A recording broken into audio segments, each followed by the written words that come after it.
The year was somewhere lost between light and legend, when Rome's shadow faded from the island's hills, and Britain was left to fend for itself. Once, the legions had marched with their banners high, their roads binding the land in the order of empire. But when they sailed away, they left behind silence and hunger. Villages fell to ruin, temples crumbled, and the land forgot the sound of command. In that silence, something new began to stir. A whisper in the forests, a heartbeat beneath the ruins. It was here, in the wild heart of Middle Britain, that the first seeds of Mercia took root. The land that would become Mercia was neither gentle nor empty.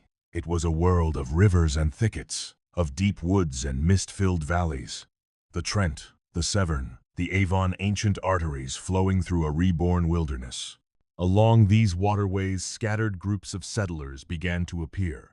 They were not Roman, nor Celt, but something new. Angles from across the sea.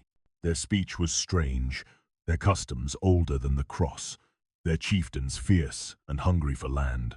They brought with them a world of mead halls, war songs, and the whisper of Odin's ravens. Archaeologists today trace their presence through fragments.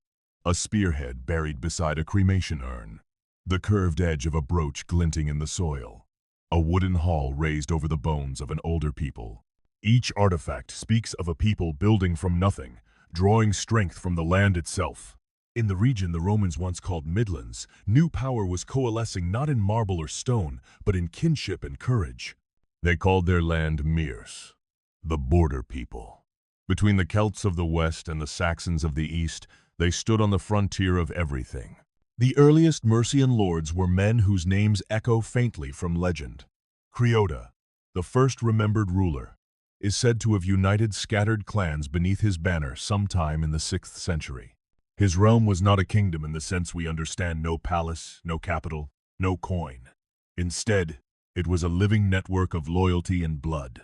Chiefs swore fealty to him. Warriors fought under his boar-emblazoned standard, and the songs of victory were sung in smoky timber halls. The bonds were personal, fragile, and fierce, the very foundation of early English kingship. But the Midlands were a dangerous frontier. To the west lay the old Celtic realms, Powys, Gwynedd, and Dyfed, proud kingdoms that saw these newcomers as usurpers of sacred land. To the east, rival Saxon lords of East Anglia and Northumbria sought to dominate every valley and river that could feed their armies. The Mercians were caught in the middle, the people of the marches, neither wholly invaders nor wholly native. Survival meant strength, and strength meant unity. It was from this struggle that the Mercian identity was forged, not by conquest, but by endurance. As generations passed, the small tribal confederations began to harden into something greater. The meadows turned to farmland, villages to fortified burhs. Pagan shrines stood beside the ruins of Roman villas, symbols of a land both ancient and reborn. Children grew up hearing stories of both Christ and Woden, of saints and spirits in the woods. The Mercian soul was being tempered half iron, half faith, forged by necessity into a people unlike any other in the Isles. By the late 6th century, the ashes of Rome had cooled, and the old gods still walked in the minds of men. Yet out of those ashes, Mercia began to rise quiet, watchful, patient. While other kingdoms rose in flashes of glory only to burn away, Mercia waited. The rivers that cradled its valleys would one day carry warbands, priests, and kings. For now, they carried something subtler. The murmur of destiny, the promise of power. In the twilight between chaos and civilization, a new kingdom had begun to breathe. The age of the Angles was dawning, and at its heart, the land of the border people waited to claim its place among the giants of Britain. By the dawn of the 7th century, the Midlands were no longer just wild borderlands. They had become a crossroads, where trade, war, and faith converged. The rivers were the veins of Mercia, carrying timber, furs, grain, and rumor between scattered settlements. The Trent glimmered like a blade beneath the morning mist, winding past hill forts and mead halls, where new lords gathered to feast and conspire. Around those tables sat men whose names would one day be etched in the bones of England, the first river lords of Mercia. They were not kings in the imperial sense, no gilded crowns, no marble halls. They were war chieftains, elected by strength, by cunning, and by fear. Each commanded loyalty through generosity and blood. A good lord fed his warriors, gave gifts of silver and swords, and avenged every insult. A weak one was forgotten, replaced by another, stronger and crueler. This was the code of the comitatus, the sacred bond between lord and thane. Around a fire, men would swear oaths that bound them more tightly than kinship. These oaths, whispered over mead and steel, were the true foundation of Mercia's rise. The river lords understood the land. The Trent and Severn were not only trade routes, they were lines of defense and communication. Whoever controlled the waterways controlled the heart of England. Fortified settlements rose along their banks, crude wooden walls bristling with spears. From Repton to Tamworth, these strongholds marked the birthplaces of Mercian power. Each one was both market and fortress, a beacon of civilization amid wilderness. Travelers spoke of Mercia as a place where the old and new worlds met, where Celtic stone crosses stood beside pagan runestones, and Latin prayers mingled with ancient chants to Thunner and Tew. But unity was fragile. The early Mercian lords warred as much with each other as with outsiders. Rival clans from Lindsey and Elmet clashed with those of the western valleys. The blood of brothers watered the same soil they fought to rule. Yet through chaos, one vision began to take shape, the dream of a single, unified realm stretching across the middle of England. This dream would require not just swords, but a leader fierce enough to command every river, every hall, every restless warrior. That leader would soon emerge. Out of the mists of genealogy and legend comes the figure of Cyril, perhaps Mercia's first true king. He ruled in the early 600 seconds, a time when kingship itself was an uncertain art. To rule was to survive. To survive was to fight. Cyril's reign is dimly known, yet he was recognized even by powerful Northumbria, a rare sign of respect in an age of constant betrayal. Under him, Mercia began to stabilize, its borders clearer, its alliances stronger. The Midlands were no longer a backwater of raiders. They were becoming a realm. Still, danger pressed from every side. To the north, Edwin of Northumbria, newly converted to Christianity, sought to dominate all the English kingdoms. His banners reached deep into Mercian lands, demanding tribute. But in the valleys and woods, resistance brewed quiet, patient, and vengeful. The Mercians were not a people who bent easily to foreign kings. They watched, they learned, and when the time was right, they would strike with the precision of wolves. The 7th century was an age of shifting faiths and loyalties, of missionaries crossing the rivers and warriors burning their churches down. Yet beneath all this turmoil, something solid was forming. A Mercian character, defined by defiance and endurance. They were the middle people, the border people, heirs of chaos, builders of kingdoms. Soon, a storm would come, led by a man of blood and fire, a pagan king who would hurl the name of Mercia into legend. His name was Penda, and under his rule, the rivers of the Midlands would run red. He came like thunder from the valleys, fierce, unbaptized, and unbroken. Penda of Mercia. The chronicles of his enemies call him a heathen, a warlord, a scourge of Christian kings. But to his people, he was something else entirely. The embodiment of the old gods. A man who carried the fury of Woden and the honor of the warrior's oath. In him, the restless spirit of Mercia found its voice. His reign would transform a patchwork of tribes into a kingdom that all of Britain would learn to fear. No one truly knows how Penda rose. His beginnings are shrouded in half-memory and song. Some say he was the son of Pibba, a lesser Mercian lord. Others claim he seized power through cunning and blood. What is certain is this. By the 620 seconds, Penda had emerged as a warlord of rare ferocity, uniting the disjointed Mercian clans under one will. He was not a king of peace, but of storm. While other rulers sought priests and diplomacy, Penda sought glory. In his world, valor was the only currency worth dying for. At a time when Christianity was spreading swiftly through the Anglo Saxon kingdoms, Penda stood defiantly apart. He refused baptism, scorned the cross, and honored the ancient gods. Yet his wars were not driven by faith alone. They were about sovereignty, about refusing to kneel before Northumbrian power. Northumbria, swollen with pride and sanctity under King Edwin, sought to subdue the entire island. Penda would not allow it. He forged alliances with the pagan Welsh, and even with the Christian Cadwallon of Gwynedd, united not by creed, but by vengeance. Together, they marched north, and the rivers of the Midlands trembled at their passage. In 633, at the Battle of Hatfield Chase, Penda and Cadwallon met Edwin's great army. The fight was apocalyptic, the clash of faiths, the collision of worlds. When the smoke cleared, Edwin lay dead upon the field, his banners trampled into the mud. The Christian north was broken. Penda had done what no southern ruler dared. He had slain a king blessed by priests and feared by all. In that moment, Mercia stepped out of the shadows of history and into the glare of legend. Yet Penda's victories were not the victories of an empire builder. They were the triumphs of a man who believed in fate, in weird, the old destiny that even gods could not escape. He ruled by might and charisma, not by scripture or law.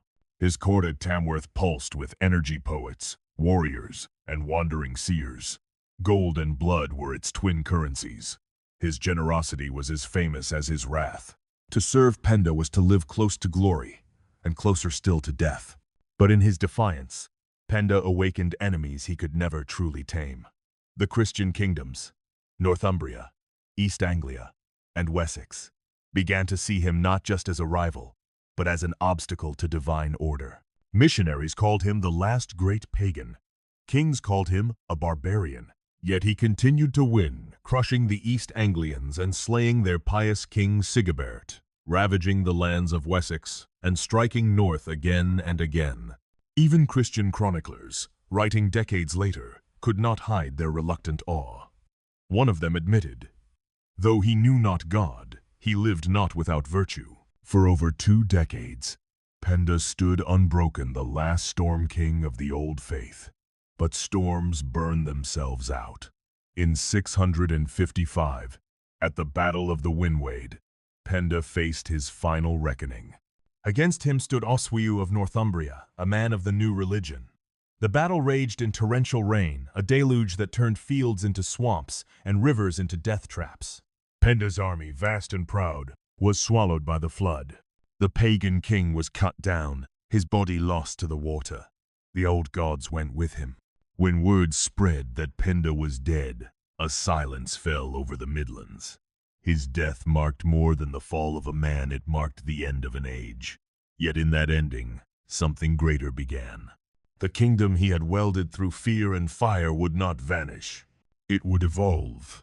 Penda's sons would live on, some to fight, others to convert, and through them, Mercia would rise again, tempered by faith, yet never forgetting its fierce heart. The wolf of the old gods was gone, but his howl still echoed across the rivers of the Midlands. When the pagan king Penda fell beneath the rain-swollen waters of the Winwade, it seemed that the gods of old Britain had drowned with him. His death marked not only the end of an era, but the turning of the island's soul. For centuries, the spirits of oak and thunder had ruled the hearts of the Angles. Now, the cross began to gleam where once the ravens flew. But Mercia, proud, stubborn, and born of the borderlands, did not bow easily to the faith of its enemies. The story of its conversion was not one of peace, but of struggle of the sword, and the sermon locked in eternal embrace. In the wake of Penda's fall, chaos swept through Mercia like wildfire. His son, Penda, inherited not his father's fury, but his courage and his ambition. The Northumbrians, triumphant and zealous, saw an opportunity. King Oswiu of Northumbria sought to claim Mercia as his vassal, spreading the new faith alongside his power. Yet Oswiu underestimated the resilience of the border people.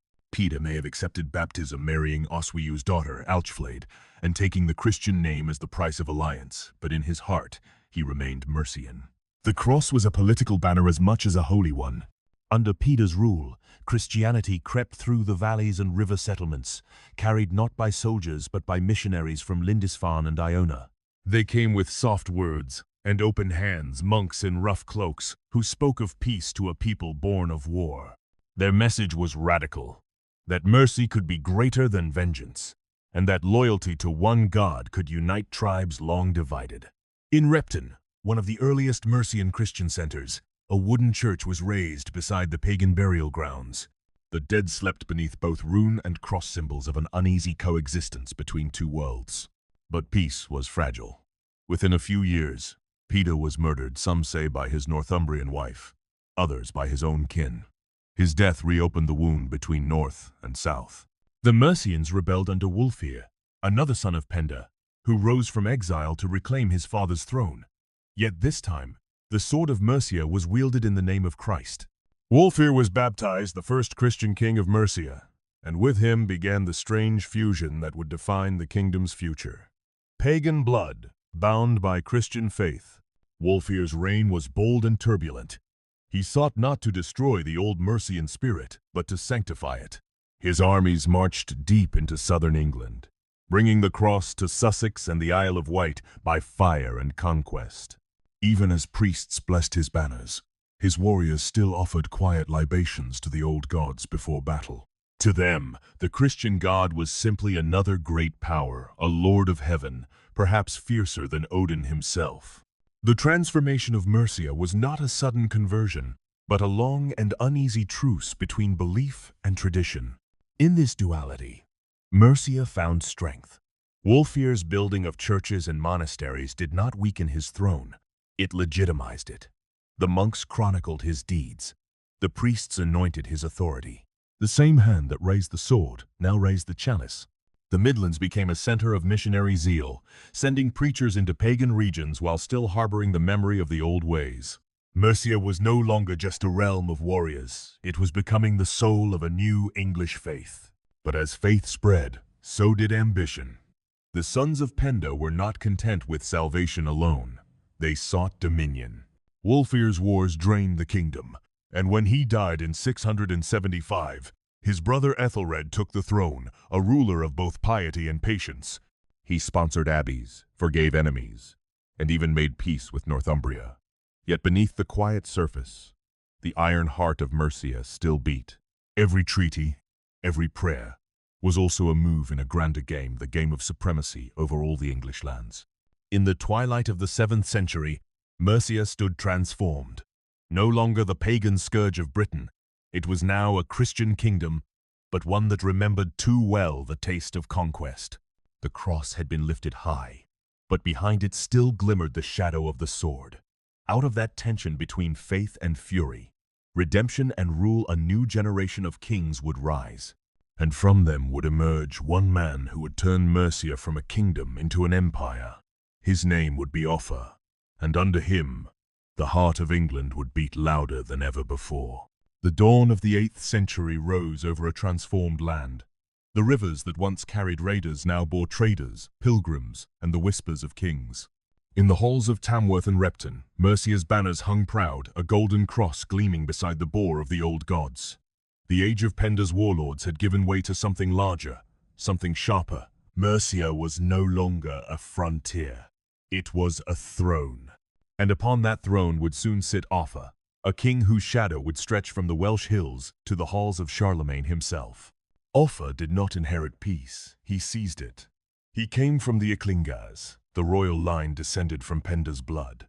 Yet when he rose to power around 757, Mercia was again in turmoil. Rival claimants tore the kingdom apart, the old order splintered by greed and betrayal. Offa was a survivor of that storm, hardened, calculating, and unrelenting. Through a web of alliances, assassinations, and relentless warfare, he did what few kings before him could. He unified the heart of England. One by one, the old kingdoms fell beneath his influence. Kent, Sussex, East Anglia, even Wessex, proud and defiant, bowed to his will. To rule Mercia under Offa was not simply to wear a crown, it was to command a machine of state. For the first time, England saw a kingdom governed not by clan loyalty, but by structure. Offa minted coins, stamped with his name, Rex Merciorum, King of the Mercians. His silver pennies bore not the rough marks of tribal pride, but the sophistication of empire. Trade flourished. Law and order extended far beyond the Midlands. His decrees reached shires and markets, his word carried by messengers through forests once untamed. Mercia had become not just a land, but an idea, the idea of England. Yet Offa was not content with mere dominion. He sought recognition, the kind of legitimacy Rome once granted its emperors. Across the Channel, the mighty Charlemagne ruled a realm that spanned half of Europe. Offa dared to treat him as an equal. The two exchanged letters, gifts, and insults, their correspondence as charged as any battlefield. When Charlemagne's ambassadors demanded his daughter's hand for a Frankish prince, Offa refused unless his own son married a Carolingian princess in return. It was a bold defiance, the kind that only a true monarch could afford. Even Charlemagne, offended yet impressed, acknowledged Offa's power. But beneath the polish of civilization, Offa ruled with iron. His court was a place of splendor and fear, of bishops whispering beside swordsmen, of treaties signed with one hand and broken with the other. He wielded the church as a weapon, shaping its hierarchy to serve the throne. When the Archbishop of Canterbury opposed him, Offa simply created a new archbishopric at Lichfield, within Mercia itself, ensuring that divine authority bowed before royal command. It was an audacious act, one that signaled to all Christendom that Offa's word carried divine weight. Still, Offa was more than a tyrant. He was a builder of vision. He understood that a kingdom must defend not only its borders, but its soul. And so, along the western frontier, he began one of the greatest works of early medieval Europe, Offa's Dyke, a massive earthwork stretching nearly 150 miles from the Dee to the Wye. Part wall, part boundary, part declaration of might, it carved Mercia's dominion into the very bones of the earth. The Welsh bards called it an insult. Offa called it order. To this day, it marks where his reach once ended, a monument to ambition writ across the landscape. For 4 decades, Offa ruled like a storm contained within stone. His reign brought stability, wealth, and fear in equal measure. He married his daughters into rival dynasties, secured trade across the seas, and filled the monasteries with gold and prayer. The chronicles speak of him as both lion and serpent, the most powerful ruler Britain had yet seen. When he died in 796, Mercia stood at its zenith, a kingdom that stretched from the Thames to the Humber, from the Welsh hills to the Eastern Sea. And yet, like all empires, its foundations trembled with unseen cracks. Offa's strength had held together what his successors could not. The unity he forged would not survive the shifting tides of fate.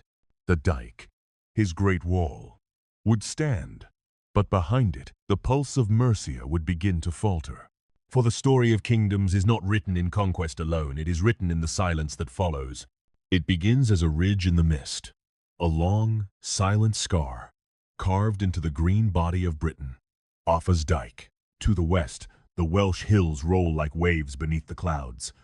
To the east, the Mercian plains stretch wide and tamed. Between them runs this ancient wound, born from the will of a single man, a boundary that was never meant merely to divide land, but to define power. Even now, as sheep graze upon its spine, and the wind sings through its grass, it speaks of a time when kings shaped the earth itself to mark their dominion. When Offa ordered the Dyke's construction in the late 8th century, it was more than a defensive structure. It was a declaration. It told the world that Mercia had become not just a kingdom, but a civilization. Its builders, thousands of laborers, farmers, and captives, dug deep into the soil, piling earth into towering embankments that could be seen from miles away. Archaeologists today estimate it stretched for nearly 150 miles, tracing the border between England and Wales. In some places, it rose higher than a man's shoulders. In others, it followed the contours of ancient hills and streams. Wherever it went, it whispered the same truth. This far, and no farther. But the Dyke was more than stone and soil. It was a symbol of control, of identity, of fear. To the Mercians, it represented order and strength. To the Welsh, it was arrogance made flesh, an attempt to cage the freeborn tribes of the West. Yet even among the Cymri, grudging respect grew. They called it Claude Offa, and in their legends, they said the king who built it had measured the edge of the world. In truth, Offa had done something greater. He had defined England before England truly existed. The Dyke was his line in the sand, marking where Mercia ended and everything else began. Along its length, life continued in uneasy balance. Border markets sprang up beside it. Traders crossed under the watch of Mercian guards. Welsh herders and English farmers eyed each other from across the earthwork's shadow. It was not merely a barrier, it was a living frontier, a place where culture met conflict and where the heart of Britain beat most fiercely. Monks wrote of baptisms and marriages between both sides. Warriors sang of raids and vengeance. The Dyke could not stop the mingling of blood, nor the pull of destiny that bound these lands together. Offa's Dyke was also an act of propaganda, a monument to permanence in a world built on sand. The very idea of such a massive project suggested divine sanction. The church chroniclers, whether by belief or fear, began to frame Offa as a ruler chosen by God to bring peace to a fractured isle. His coinage, his walls, his alliances with Frankish rulers all hinted at a vision far larger than a single man's reign. He had, perhaps unknowingly, sown the first seeds of a national identity. The Mercians began to see themselves not merely as border people, but as inheritors of a destiny that stretched back to Rome and forward to something greater, England. And yet, the Dyke carried a darker legacy. While it marked Mercia's might, it also revealed its insecurity. A ruler who is unchallenged builds temples. A ruler who fears builds walls. Offa's monument was both triumph and omen. His successors would inherit his power, but not his will. After his death, the great machine he had built began to creak and falter. Kings rose and fell with dizzying speed, their reigns brief and bitter. The once golden pennies of Mercia, tarnished. The church he had controlled now questioned the crown. The Dyke, meant to guard against enemies, could not protect the kingdom from itself. Still, the land remembered him. Travelers in the centuries that followed would walk the Dyke's length and speak his name in awe. The Welsh poets, though they cursed his conquest, honored his ambition. The English chroniclers, though they softened his pagan edges, recorded his reign as the height of Mercian glory. Even in decay, his wall endured as walls often do, when the empires that built them have turned to dust. In the fading light of the 8th century, Mercia stood as both monument and mystery. Behind the Dyke, its rivers still shimmered with trade. Its halls still echoed with song. But beyond the horizon, dark sails were gathering sails that would bring fire and ruin to every kingdom of Britain. And as the ravens once followed Penda into battle, so too would they return, drawn now not by pagan drums, but by the sound of oars upon the sea. The death of Offa in 796 marked more than the passing of a king, it marked the beginning of the unraveling. The golden age of Mercia, that mighty realm forged by iron and ambition, began to flicker like a dying hearth fire. The crown that had once commanded the allegiance of all England now rested uneasy upon lesser heads. The Dyke still cut across the hills. The coins still bore the royal mark, but the unity Offa had built was already fracturing. The heart of the Midlands, once the pulse of power, began to falter beneath the weight of its own greatness. Offa's son, Æthelflæd, succeeded him, but his reign lasted scarcely 5 months.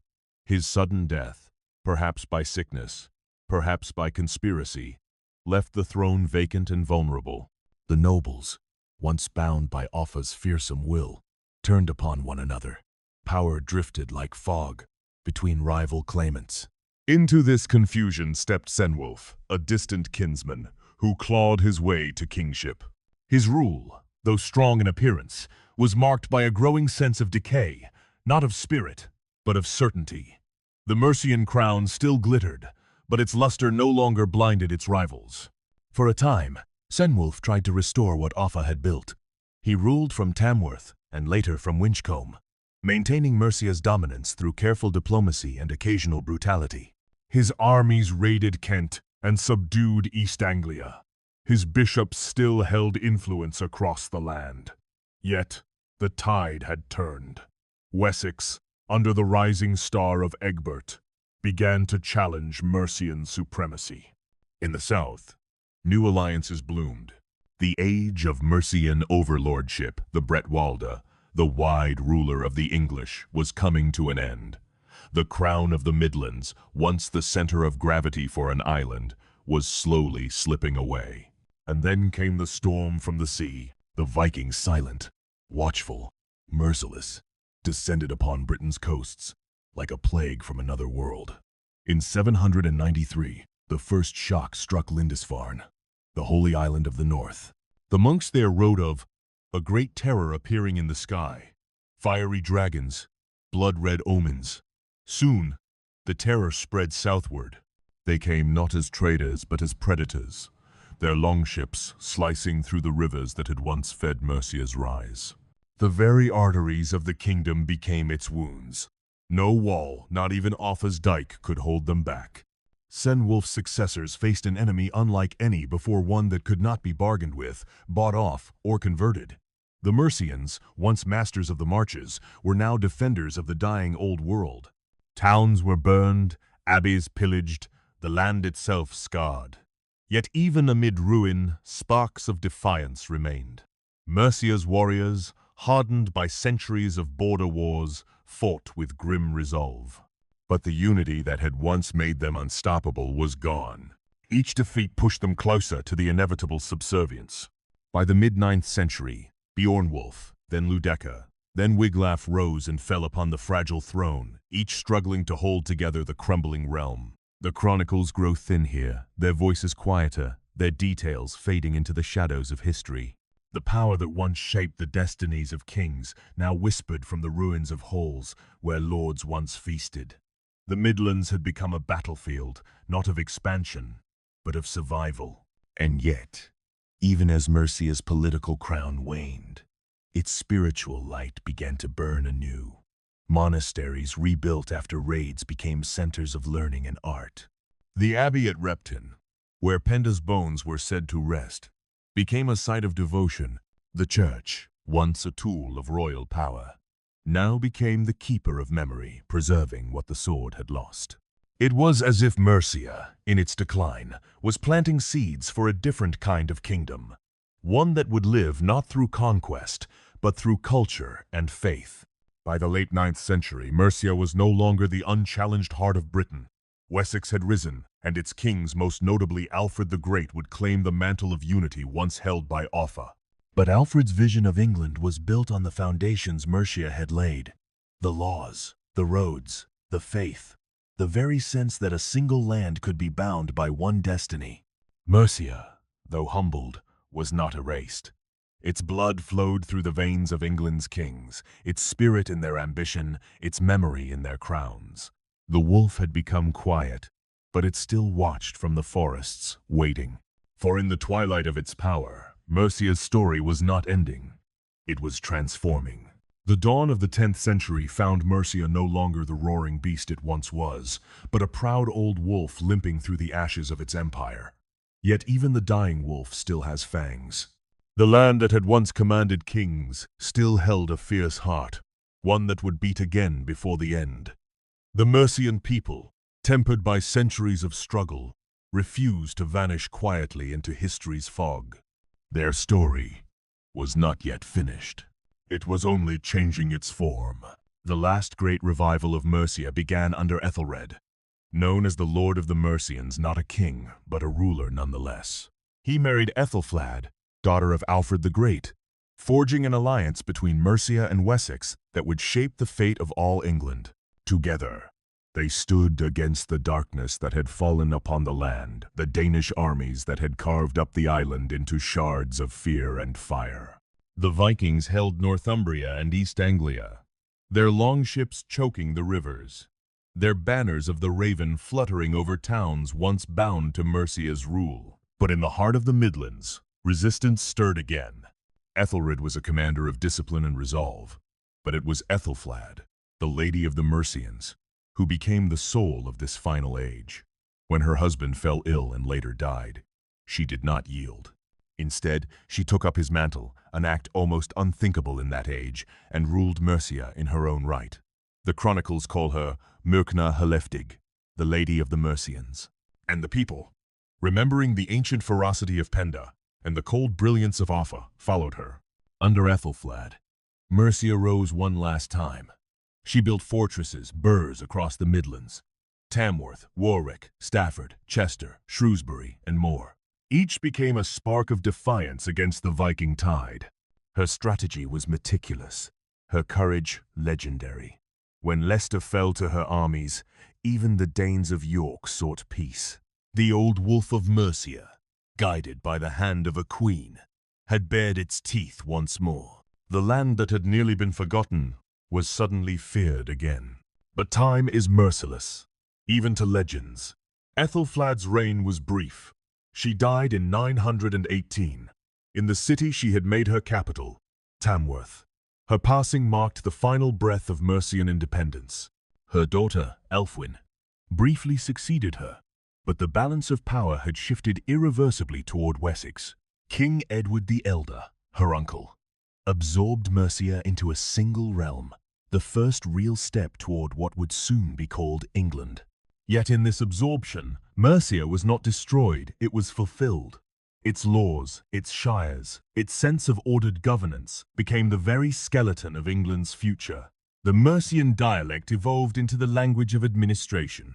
Its monasteries became centers of learning that shaped early English culture.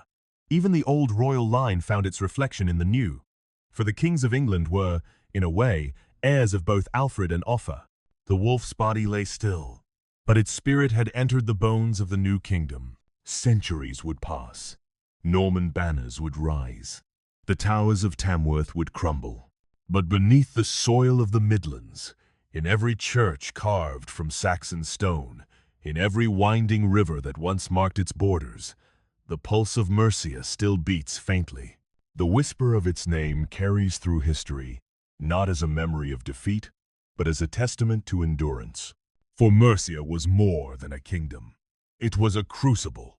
It was the place where the dream of England first took shape through blood, belief, and the stubborn refusal to surrender. It was there that a people learned to rebuild, to merge, to evolve. And perhaps that is why, when the wind sweeps over the old earthworks of Offa's Dyke, or the mist rises over the Severn Plain, it feels as if the land itself remembers.